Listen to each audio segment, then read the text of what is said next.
नमस्कार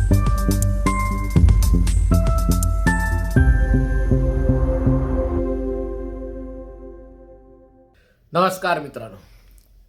आज अखेर शरद पवारांनी मौन तोडलं. पण मौन तोडताना मला प्रश्न विचारायचा, देवेंद्र फडणवीसांना काय अधिकार आहे वगैरे अशा आवेशात त्यांनी प्रश्न उपस्थित केला. अर्थात लोकसत्तासारख्या वर्तमानपत्रांनी शरद पवारांनी फडणवीसांना सुनावलं वगैरे अशा प्रकारचं त्याचा मथळा देऊन सनसनाटी निर्माण करण्याचा प्रयत्न केला की देवेंद्र फडणवीसांना काय अधिकार आहे. शरद पवारांनी स्पष्ट शब्दात विचारलं वगैरे वगैरे. पण मला कळलं नाही की आजची पत्रकार परिषद नेमकी कशासाठी होती. सगळ्यांना माहिती होतं की पत्रकारांना काय विचारायचं आहे आणि शरद पवारांना काय बोलायचं आहे. पण तरी देखील शरद पवारांनी जागतिक विषयांपासून त्याची सुरुवात केली की अमेरिका आणि भारत यांच्यात व्यापारी करार झालेला आहे आणि या व्यापारी करारामध्ये भारताकडनं अजून स्पष्ट म्हणजे त्याच्यात नेमकं काय आहे ते स्पष्ट व्हायचं आहे. पण अमेरिकेकडनं सांगितलं जातं आहे की अमेरिकेचा कृषी माल भारतात निर्यात होणार आहे आणि त्याच्यामुळे शेतकऱ्यांचा चिंता आहे आणि या शेतकऱ्यांच्या चिंतेवर बोलण्यासाठी शरद पवार पत्रकार परिषद घेत होती. इथून तसंच अर्थसंकल्प ते गेली ती जवळपास 60 वर्ष 58 वर्ष काहीतरी ते आहे ते एक लोकसभेत या ना त्या प्रकारे ते वेगवेगळ्या विधानसभेत किंवा लोकसभेमध्ये ते सदस्य आहेत. त्यांचा संसदीय अनुभव हा जवळपास 60 वर्षाचा आहे आणि त्यामुळे जेव्हा जेव्हा अर्थसंकल्प असतो तेव्हा ते उपस्थित राहणं त्या चर्चेला हे त्यांचं कर्तव्य असतं. पण यावेळेला कौटुंबिक अजितदादांच्या मृत्यूमुळे ते याच्यामध्ये सहभागी होऊ शकले नाहीत आणि त्यामुळे चर्चा त्यांची मिस झाली. पण तरी देखील म्हणजे त्यांनी या अर्थसंकल्पावर स्वतःचं मत मांडलं. एक गोष्ट चांगली आहे की राहुल गांधींच्या उथळ मतप्रदर्शनापेक्षा शरद पवारांचं मतप्रदर्शन अधिक संयत होतं. त्याच्यात थोडीशी तिरकस टीका केली होती परंतु त्याच्यामध्ये ज्या काही चांगल्या बाबी आहेत त्याचं कौतुक केलं होतं. पण कुठेतरी अमेरिकेचा भारतावर या सगळ्या व्यापारी कराराचा मुद्दा त्याचा होणारा परिणाम वगैरे याच्याबद्दल चिंता व्यक्त केली गेली होती. आणि मग त्याच्यानंतर अर्थातच गाडी सगळी ही या करंट टॉपिक्सकडे सरकली आणि त्याच्यात एक गोष्ट जर कुठली असेल 2-3 गोष्टी त्याच्यातल्या विचार करण्यासारख्या होत्या. एकतर या राष्ट्रवादी काँग्रेसच्या विलिनीकरणाची चर्चा सुरू झाली शरद पवारांच्या नावाने, पण त्याचं बिल मात्र फाडण्यात आलं जयंत पाटलांच्या नावाने आणि त्याच्यात देवेंद्र फडणवीसांना प्रश्न उपस्थित करण्यात आला की ते या चर्चेत नव्हते आणि त्याच्यामुळे त्यांना माझं नाव घेण्याचा मला विचारण्याचा अधिकार काय प्राप्त होतो. माझं म्हणणं जर अधिकार कोणाला असेल विचारण्याचा तर तो मुख्यमंत्री म्हणून देवेंद्र फडणवीसांना आहे. कारण 2 राजकीय पक्ष विलीन होतात तेव्हा स्वाभाविक आहे त्या पक्षांचा जो भागीदार पक्ष आहे आणि सत्तेतला मोठा भागीदार पक्ष आहे ज्याच्या नेतृत्वाखाली सरकार आहे त्याला आपला भागीदार पक्ष कोणाच्या सोबत आहे, त्यांची ध्येय धोरणं काय आहे, विचारधारा काय आहे. इथे विचारधारा कोणती नाही आहे, ध्येय धोरणं सत्तेत राहणं एवढीच आहे हे सगळ्यांना माहिती आहे. पण तरी देखील जर तांत्रिक बाबींवर विचार करायचा तर आपला भागीदार पक्ष जेव्हा एका दुसऱ्या पक्षासोबत विलीन होतो किंवा तो पक्ष याच्यात विलीन होतो आणि काही नवीन सदस्य जितेंद्र आव्हाडांसारखे त्याच्यामध्ये सहभागी होतात तेव्हा देवेंद्र फडणवीसांना हे जाणून घ्यायचा अधिकार आहे ते मुख्यमंत्री म्हणून. आणि त्यामुळे त्यांनी ही अपेक्षा व्यक्त करणं की अशा प्रकारची चर्चा जर राज्याचे उपमुख्यमंत्री करत असतील तर हा मोठा निर्णय आहे. त्याच्याबद्दल त्यांनी मला सूचित केलं असतं, त्यांनी स्वतःची बाजू सांगितली. कारण हा प्रश्न पडणं स्वाभाविक आहे आणि हा प्रश्न काही फक्त मुख्यमंत्र्यांना पडेल अशातला भाग नाही. कोणत्याही राजकीय विश्लेषकाला हा प्रश्न पडणं स्वाभाविक आहे की 2 पक्ष जर विलिनीकरणाची चर्चा करत असतील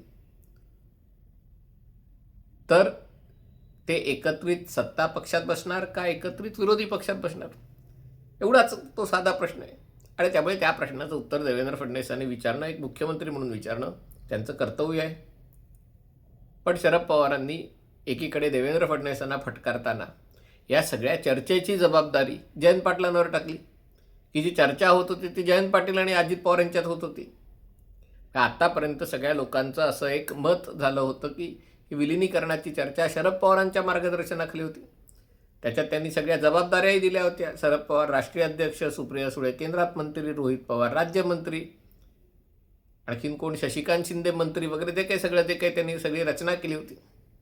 लोकांना याच पवारप्रेमी माध्यमांकडनं असं सूचित करण्यात आलं होतं की हे सगळं शरद पवारांच्या मार्गदर्शनाखाली सुरू आहे. पण ते जर जयंत पाटलांच्या मार्गदर्शनाखाली होणार होतं, आता जयंत पाटलांना काय अर्थमंत्रीपद वगैरे मिळणार होतं की नाही माहिती नाही, म्हणून ते रिकामं ठेवलं या सरकारमध्ये. पण आता त्याचं उत्तर देण्याची जबाबदारी जयंत पाटलांवर आहे. आणि त्यामुळे आजच्या पत्रकार परिषदेमध्ये खोदला पहाड निघाला चुहा अशी अवस्था झाली. पण एक गोष्ट मात्र शरद पवारांची, आणि ते मान्य करायला पाहिजे, वैचारिक मतभेद असले तरी सत्ता आणि पद याचा सन्मान ते नेहमी ठेवतात. उद्धव ठाकरेंच्यात अजून ती प्रगल्भता, अजूनही म्हणजे 60 झाली तरी ही प्रगल्भता आलेली नाही आहे. आणि त्यामुळे आज उपमुख्यमंत्री सुनेत्राताई पवार बारामतीला आल्या तेव्हा त्यांना भेटायला शरद पवार अजितदादांच्या घरी गेले, कारण अजितदादांचं घर होतं आणि उपमुख्यमंत्री पद हे पद आहे, आणि त्यामुळे त्यांना भेटायला शरद पवार स्वतः स्वपत्नी तिथे गेले. अर्थात या सगळ्या चर्चेमध्ये त्यांनी जे सांगितलं, ते त्यांना बऱ्याच प्रकारचे प्रश्न विचारले, त्याच्यामध्ये त्यांनी जी उत्तरं दिली ती उत्तरं ऐकून एकतर मीडिया खोटं बोलत आहे, किंवा मीडियाला एक गोष्ट सांगून स्वतः त्याच्याबरोबर विरुद्ध बोलणं आणि याला काहीतरी मोठी राजकीय खेळी म्हणणं, हे पवारांचं तंत्र आहे, जे आता अनेक वेळा उघड झालेलं आहे. की माध्यमातून एक प्रकारच्या बातम्या पसरवायच्या की शरद पवार नीरा नदीची पाहणी करायला गेले, शरद पवारांनी अजित पवारांचं स्मारक कुठे बांधायचं त्याची पाहणी केली, आणि मग पत्रकार परिषदेत शरद पवार म्हणणार की अशी काही चर्चा असल्याचं मला माहिती नाही, मी त्या संस्थेचा अध्यक्ष आहे आणि त्यामुळे किमान मला माहिती असावं की तिथे जर अजित पवारांचं स्मारक बांधण्यात येत असेल, तरी आता पुन्हा अजित पवारांचा पुतळा कुठे उभारणार याची चर्चा माध्यमातून सुरूच आहे. दुसरी गोष्ट, संजय राऊतांबद्दल विचारलं की त्या घातपाताबद्दल वगैरे तुमचं काय मत आहे, तर त्यांनाही सांगितलं ते त्यांना विचारा, त्यांचं मत आहे, मी काय याच्यामध्ये बोलू. हे शरद पवार या सगळ्यापासनं नामानिराळे राहिलेले आहेत. जो काही एपिसोड महाराष्ट्राच्या राजकारणात गेला आठवडाभर सुरू आहे, आताच 8वा दिवस आहे, त्या एपिसोडची सांगता कधी होणार, कारण किती दिवस, म्हणजे मलाही ते जाणवतं आहे, तुम्हालाही ते जाणवत असणार की रोज काय आपलं शरद पवार, सुनेत्रा पवार, जय पवार, पार्थ पवार, संजय राऊत, म्हणजे राजकारणामध्ये राजकारण प्रवाही असतं, आणि त्यामुळे आज न उद्या कधीतरी हा विषय एकदा त्याचा काहीतरी सूक्ष्मोक्ष लागला, एकदा त्याच्यामध्ये काहीतरी निर्णायक टप्पा आला की विषय पुढे जाऊ शकतो, आणि मला असं वाटतं की तो निर्णायक टप्पा आता जवळपास आलेला आहे. आजच्या पत्रकार परिषदेचा जर काही संदेश असेल तर एका प्रकारे शरद पवारांनी हळूहळू त्यातनं, या सगळ्या प्रकारातनं आपले हात काढून घ्यायला सुरुवात केलेली आहे. हात काढून घ्यायला सुरुवात अशासाठी केलेली असावी कारण आपल्या हाती फारसं काही लागणार नाही याची जाणीव त्यांना यातनं झालेली आहे, आणि त्याच्यातनं मग उगाच बदनामी सोबत घेण्यापेक्षा, कारण याच्यातनं जे एक चित्र निर्माण झालं त्याच्यात की वयाच्या 85व्या वर्षाशिवाय शरद पवार सत्तेशिवाय जगू शकत नाही. आणि दुसरी गोष्ट त्याच्यातनं स्पष्ट झालं की अनेक पवारप्रेमी पत्रकार या निमित्ताने पवारांवर टीका करायला लागले. कालच मी एका चर्चेत बघत होतो, ते चोरमारे असावेत, त्यांनी प्रश्न विचारला की शरद पवारांच्यात एवढी हिंमत नाही, अजूनही ते बोलू शकत नाही की माझ्या सहकाऱ्यांना जे काही वाटत असेल तर त्यांना भाजपात जावंसं वाटत असेल तर त्यांनी खुशाल जावं, मी एकटा लढीन, मी नवीन पक्ष बांधीन, मी नवीन लोकांना सोबत घेईन.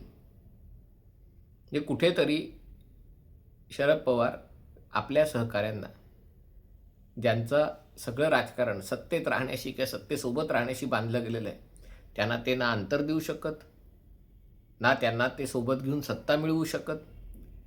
ज्या लोकांवर आज दोषारोप केले जात आहेत, प्रफुल्ल पटेल असेल, धनंजय मुंडे असतील, छगन भुजबळ असतील, त्यांच्यावर जेव्हा भ्रष्टाचाराचे आणि इतर गंभीर आरोप होत होते तेव्हा त्यांना सांभाळून घेणारे शरद पवारच होते.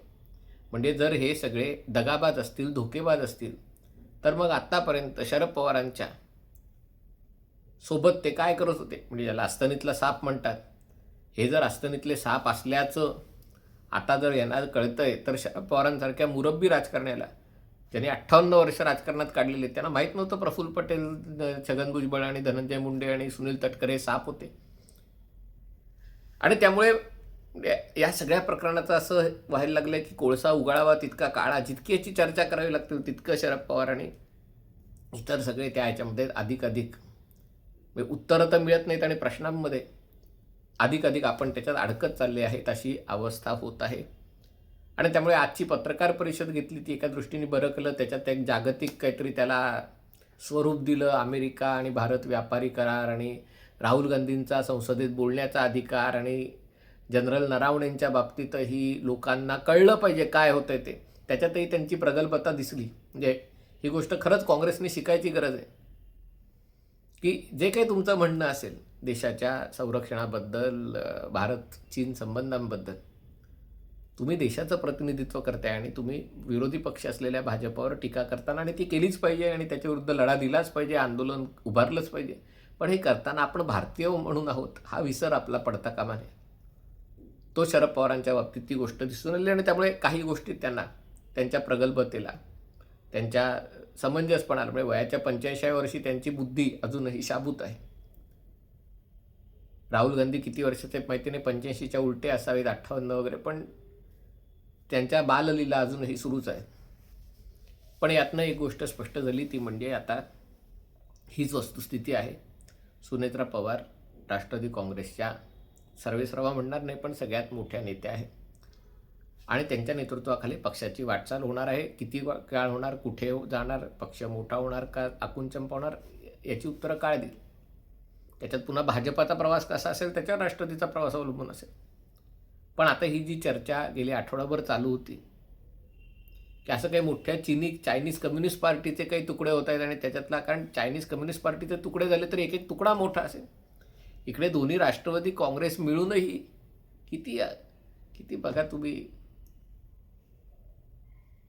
काही आमदार, काही डझन आमदार आणि हाताच्या बोटावर मोजण्या इतके खासदार, एवढी ताकद असलेला हा पक्ष आहे. आणि त्यामुळे त्याची तुकडे कोण कुठे गेलं या चर्चेला एका मर्यादेपलीकडे काही अर्थ नाही. ती जाणीव शरद पवारांना झाली, ही चांगली गोष्ट आहे. पण प्रश्न फडणवीसांना विचारण्यापेक्षा जो गोंधळ तुम्ही निर्माण केला त्यातनं तुम्ही जबाबदारी झटकू शकत नाहीत. जे तुम्ही वादळ निर्माण करण्याचा प्रयत्न केला ते स्वतःच्या अंगाशी आल्यावर त्याच्यातनं पाय काढता त्याचा भार जयंत पाटलांच्या खांद्यावर टाकता फडणवीसांनाही प्रश्न विचारणं हे योग्य होणार नाही. फडणवीसांचा प्रश्न हा नेमका आहे आणि त्याचं उत्तर शरद पवारांना पुढच्या काही दिवसात शोधावं लागणार आहे. हा व्हिडिओ आपल्याला आवडला असेल तर कृपया लाईक करा, शेअर करा आणि चॅनल सबस्क्राईब करण्याची विनंती. तुर्तास इथेच थांबतो. पाहत रहा MH48.